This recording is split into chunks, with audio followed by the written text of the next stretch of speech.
اللهجة الحضرمية قاموس بحد ذاتها، يعني الكلمات الحضرمية كثيرة مرة، مثل ما نقول نحن يم يعني كثير، يعني لو نجلس من اليوم إلى بكرة ما بنكمل. خلونا نجيب كم مصطلح بالفصحى ونجيب مرادفها بالحضرمي. مثلا لو بغينا نقول أريد نقول بغيت، ولما نقول كيف نقول كاكيه أو كيه، ولما نقول أسرع نقول خب، ولما نقول ماذا نقول هو، ولما نقول يمكن نقول بيقع، ولما نقول الأمر لك أو مالي دخل وكذا نقول بصرك، ولما نقول لا دخل لك نقول مالك حول للولد ومالش حول للبنت. طبعا لما توجه كلام لبنت نضيف حرف الشين بالأخير، وإذا ولد نخليه حرف الكاف. مثال كيفش كيفك، والبنت نقول لها بنية وجمعها بنيات، والبعض يقول زقرة وجمعها زقرات، والولد نقول وليد والبعض يقول زقر وجمعها زقور، ومجموعة عيال نقول لهم عويلة، والعيال الصغار نقول لهم الصغيرين، والبنت تقول لنفسها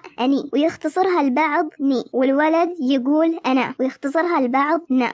خلونا دحين نجيب مصطلحات موجودة في مكان معين. مثلا البيت نقول له دار، باب البيت نقول له سدة، مدخل البيت نقول له ضيقة، الغرفة نقول لها محضرة، عموم الدولة كثير يعني في الأغلب نقول غرفة، السطوح نقول لها ريم، الدرج نقول له رقاد، وكثير مصطلحات. دحين خلونا نقول كم جملة كذا باللهجة الحضرمية ونجيب مرادفها بالفصحى. مثلا إن ياو ياو، وإن ما ياو ما ياو، معناها إذا أتوا وإذا لم يأتوا لم يأتوا. إن شاء الله فهمتوا. بس مثال تاني لما يكون في ثنتين بنيات يتعاشن أي يتمشكلن، تقول واحدة لثانية لا تحوشين بي أي لا تنرفزين بي، ولما تقول واحدة قلعي الخراط الزايد أي اتركي الثرثرة. وبس هذه كانت شويتين من اللهجة الحضرمية اللي ماشي كماها.